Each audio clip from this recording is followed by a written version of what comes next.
Wa alaikum salam wa rahmatullahi wa barakatuh, mon frère. Comment allez-vous? Ça va très bien, monsieur Ali. Comment?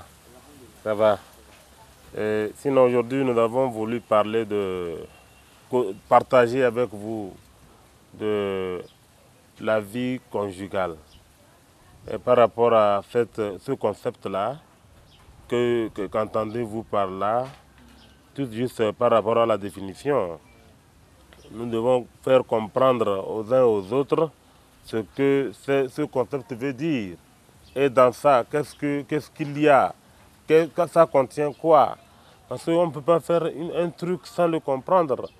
Ou bien, s'il y a des crises de foyer maintenant, c'est parce que nous n'avons pas compris le bien fondé de ce concept de vie conjugale.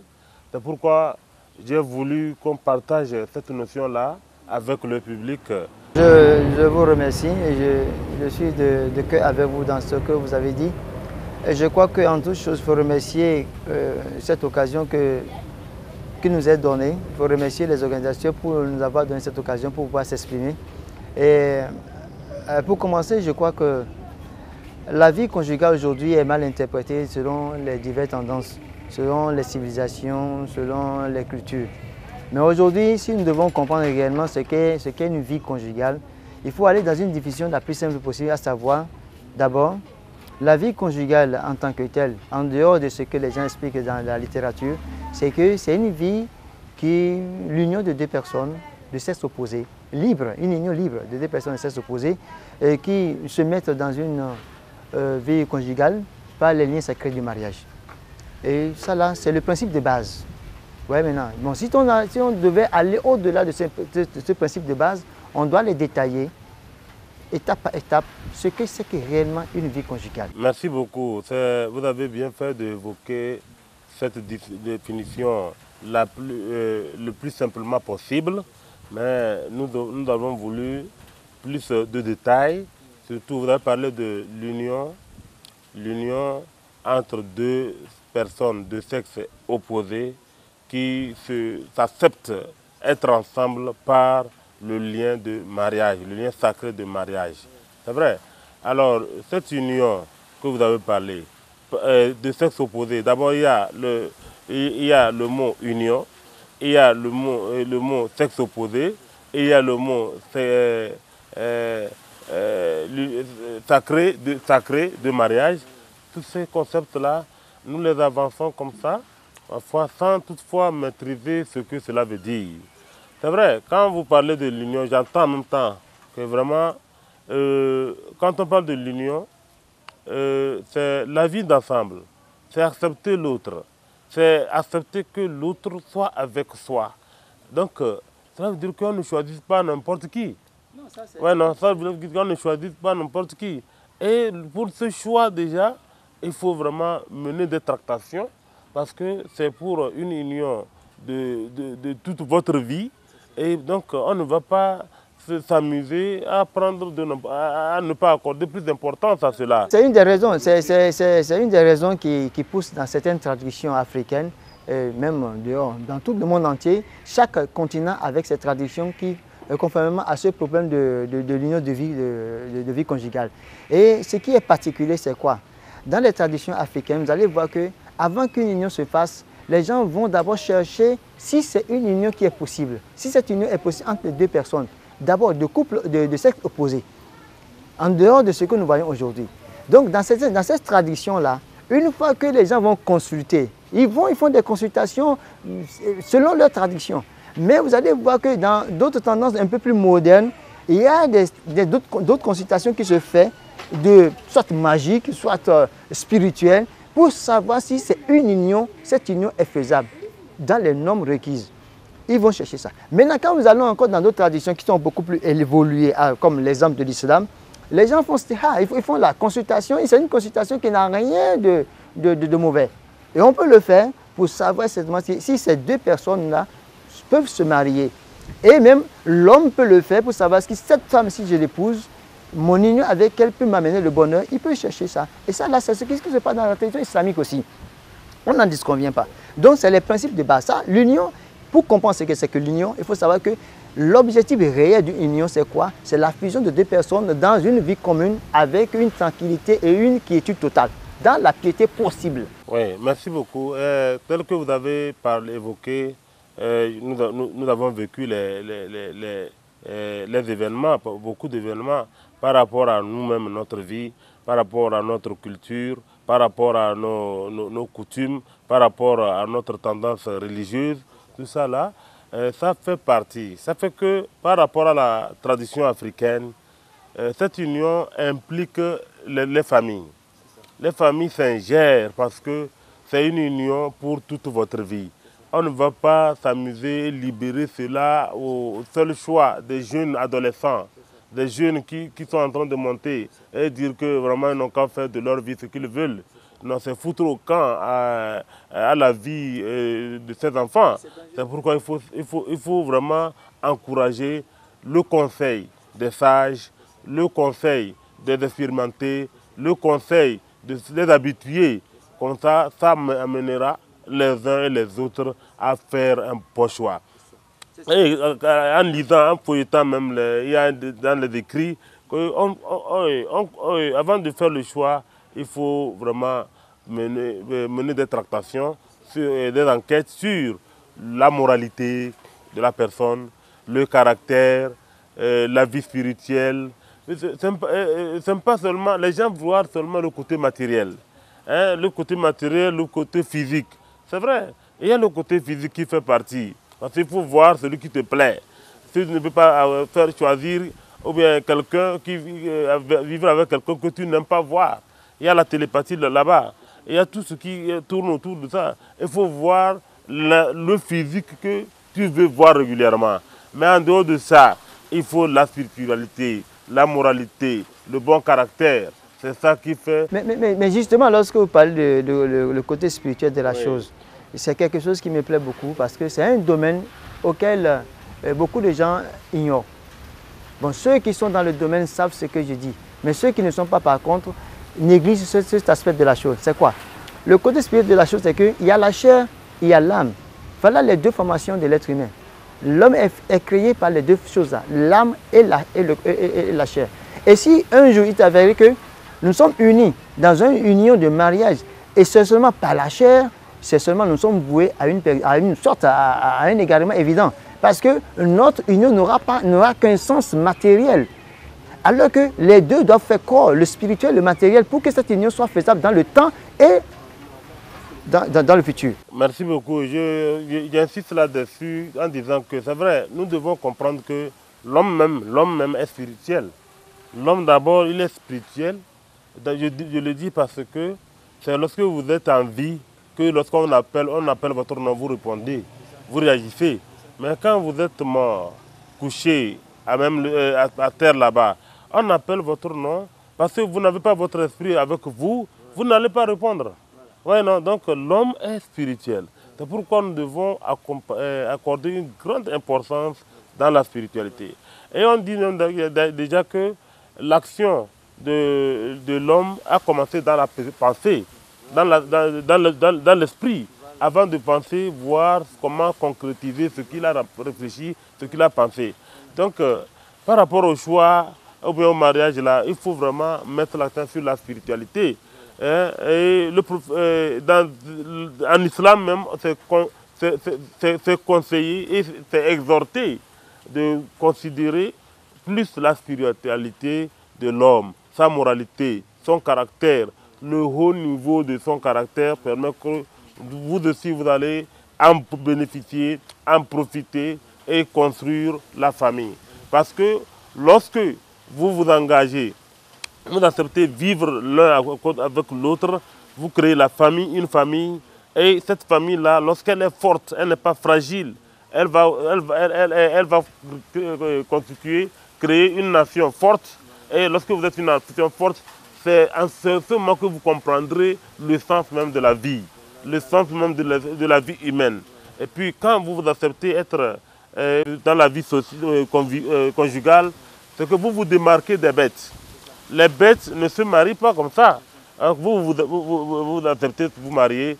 Donc par rapport à ce choix-là, Vraiment, merci beaucoup d'aborder le thème. C'est regrettable dans notre tradition aujourd'hui qu'on remarque que les gens vivent une vie animale à travers leur comportement, à travers leur conception de la vie conjugale. Ils vivent une vie animale. L'union dans une vie qui ressemble à une vie animale, elle n'est plus de mise. Parce qu'aujourd'hui, c'est ça qui est malheureux pour nous en tant qu'humains. L'humain doit se démarquer de l'animal à travers certains comportements qui relèvent de sa nature humaine. Parce que nous sommes nés comment? Nous sommes nés sous des signes de valeur, hein, de moralité.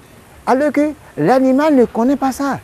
Mais malgré ça, vous n'allez pas voir un mouton en train de coucher avec un mouton mâle. Ce n'est pas possible. Mais ça, c'est fait chez les humains. Parce que pourquoi? Nous avons dépassé les limites de la moralité. C'est pourquoi j'ai dit... Non, j'en viens. Parce que pourquoi j'ai dit ça?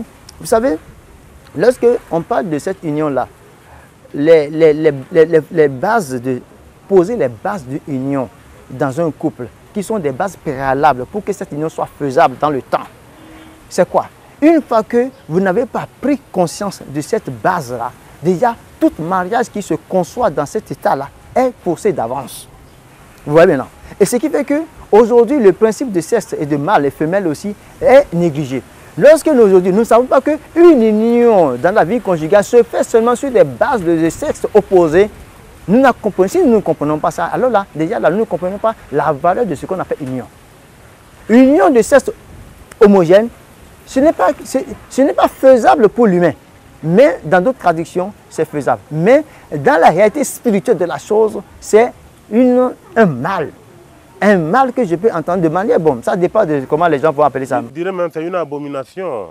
L'accepter, d'abord, c'est pourquoi dans la définition, nous avons souligné l'union de sexes opposés. Et ça, c'est par un lien sacré du mariage. Nous allons en venir à ce terme-là. Donc, lorsqu'on parle de sexe opposé, c'est très important. C'est très important. Nous sommes des hommes. Nous sommes une espèce humaine. Alors, nous sommes différents des bêtes. Alors, donc, nous n'allons pas nous comporter comme les animaux, des autres animaux. Et ici, l'union de sexe opposé, c'est vrai, c'est ça qui ne peut être fait qu'au niveau des hommes. Et même les animaux le respectent. Alors, si quelque part on dit qu'on accepte le mariage de même sexe, ça, on se demande si on est encore humain. On se demande, c'est quelle honte, ça fait honte pour l'espèce humaine. C'est une abomination. Hein? D'abord, lorsque nous allons aborder l'objectif du mariage, les fruits du mariage, et ce que ça peut donner, donc c'est seulement en nous unissant des sexes opposés comme nous aura ce pourquoi le mariage est important, les fruits, les retombées. Mais si vraiment on se limite de même sexe, qu'est-ce que cela va donner? Seulement c'est des malédictions, de tout ce que nous ne savons pas dans notre vie, ça va jaillir parce que nous avons faussé le pas. L'espèce humaine doit respecter la déontologie du mariage, la déontologie de la vie conjugale. C'est vraiment conjugal. Ce n'est pas un partenariat à intérêt, ce n'est pas un partenariat, une union à intérêt. C'est une union de vie, la vie conjugale. Accordons vraiment l'importance à notre espèce, à notre vie, pour que nous puissions savoir que cette union-là, elle a été depuis la création de l'homme. Elle a été depuis la création de l'homme. Alors, et comme ça, on se respectera. Mais je vous remercie pour un mot. Vous avez dit la création de l'homme. Revenons un peu dans ce niveau-là. Vous savez, aujourd'hui, à ce mot seul suffit pour comprendre ce que nous voulons dire par union, ce que nous voulons dire par la vie conjugale. Et l'union dans la vie conjugale, c'est lorsqu'on se rappelle de la création de l'être humain. Est-ce que c'est l'homme qui a été créé le premier ou bien c'est la femme qui a été créée le premier? C'est l'homme. Pour quel objectif on a créé la femme? On peut créer un homme. Mais voilà justement. Mais si l'homme se met un peu dans la méditation, dans une réflexion approfondie pour savoir pourquoi on a créé la femme, d'où vient la femme? Est-ce que la femme vient du même système de création que l'homme ou bien la femme vient de l'homme? Mais c'est là le mal. Donc, en résumé, nous devons comprendre que la femme vient de l'homme pour l'homme. C'est ça le principe. La femme vient de l'homme pour l'homme. Ça veut dire quoi? Dieu a créé la femme de l'homme pour l'homme. Parce que pourquoi? Dieu s'est senti un moment que l'homme, la solitude de l'homme est devenue une solitude qui gêne. Il a besoin d'une âme sœur. Mais dans le temps, on n'a pas dit qu'il a besoin d'un âme mâle, donc d'une âme sœur, d'une créature sœur. D'une âme frère. Qui peut le réconforter. Dans quoi? Dans l'affectivité, avec une affection vraiment, dont il a vraiment besoin. S'il avait besoin d'un homme comme lui, la femme ne verrait pas le jour. Dieu peut créer, il crée ce qu'il veut, le Créateur crée ce qu'il veut. Il peut créer tout le monde entier, peut être des hommes. Il est capable de toutes choses. Mais malgré cela, Dieu n'a pas fait ça. Il a créé une femme d'une de ses côtes pour l'homme. Parce que pourquoi? Pour que l'homme ait la tranquillité dans sa vie, la stabilité dans sa vie. L'homme est quoi encore? Une affection. Lorsqu'il tend la main à la femme, il ressent cette affection-là dans son corps. Vous voyez maintenant? C'est là le principe de l'union dans la vie conjugale. Merci beaucoup. Et puis, dans la définition, nous avons souligné aussi le fait d'être ensemble par un lien sacré de mariage. Ouais, non? Ce lien sacré-là, je veux en venir là-bas, à ce niveau. Lorsque nous parlons du sacré, c'est parce que les gens, nous devons savoir que pour se marier, nous devons avoir l'assentiment des deux parents, surtout les parents, là d'où vient la femme. Et même dans le Coran, ça a été clair. On a dit, oui, c'est pour la tranquillité du mariage, de cette vie-là. Hein? Vous ne pouvez pas prendre, attraper une fille dans la rue pour se dire, venez, on va vivre ensemble. Hein? Il faut aller vers les parents, il faut voir les parents, que les parents acceptent ce que vous faites. Et aussi, c'est ça qui entraîne l'implication des parents. Et les parents aussi vont voir si vraiment c'est bon. Parce que l'enfant, bien l'adolescent, pour ses premiers mariages, il n'est pas encore mature, il n'est pas encore expérimenté, il risque de prendre de n'importe quoi.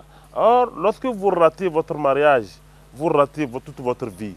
Lorsque vous ratez votre vie conjugale, vous ratez toute votre vie. Parce que cette vie conjugale, c'est elle qui crée la famille, c'est elle qui crée la nation. Et lorsque vous avez une vie conjugale forte, vous avez une famille forte et donc vous avez une nation forte. Mais ça, je suis très content que vous ayez évoqué encore cette partie de la chose qui est le sacré. Le sacré aujourd'hui, c'est quelque chose qui fait peur à certaines personnes qui ne comprennent pas la vraie valeur le sens réel que dégage le mot sacré. Vous savez, le sacré, on peut le trouver dans l'idolâtrie. Le sacré, on peut le trouver dans le traditionnel, dans les coutumes traditionnelles. Et le sacré aussi, on trouve quoi? Dans le côté spirituel. Et le sacré, le vrai sacré parmi les vrais. Parce qu'en toute chose, il y a un vrai. Il y a un faux. Il y a toujours un faux. Oui, maintenant. Donc, ce qui fait que le vrai sacré, ce dont nous, on nous demande aujourd'hui, en tant qu'homme de moralité, c'est quoi? C'est de faire référence au divin. Dans les prescriptions que le divin a établies sur cette terre. Et c'est à base de ces prescriptions divines que nous étalons notre sacré. Et c'est quoi? C'est les actes posés en fonction des lois préétablies et sur lesquelles il n'y a pas à me juger. Et c'est en ce temps-là que lorsque vous évoquez par exemple qu'il faut voir l'assentiment des parents, c'est une base. C'est déjà un début. C'est déjà une, comment appelle-t-on là? Un départ qu'on ne doit pas laisser. Et de dire encore, il faut voir dans ce principe-là, c'est quoi? L'homme et la femme doivent mutuellement former les bonnes intentions de ce mariage-là pour que ce union sacrée-là soit effectif. Une fois que c'est établi, alors là, le sacré c'est quoi? Le sacré c'est quoi? C'est que d'abord, un mariage ne peut avoir lieu sans les dots. N'est-ce pas? Et le sacré, c'est quoi? Un mariage ne peut avoir lieu sans les représentants spirituels. Un engagement. Voilà. Voilà. Ce qui fait que lorsque tous ces éléments de base sont établis, respectés dans les normes légales, alors là, on se marie devant Dieu et devant les hommes. Je vous signale que certains, dans leur code de famille et de personnes, avaient voulu éliminer la dot dans le mariage. Et vraiment, la société même n'avait pas accepté. La société même n'avait pas accepté parce que c'est contraire à ce que nous avons connu. Donc, je pense que nous allons nous arrêter un peu parce qu'on nous fait signe que le temps nous fait défaut. On va revenir et merci beaucoup.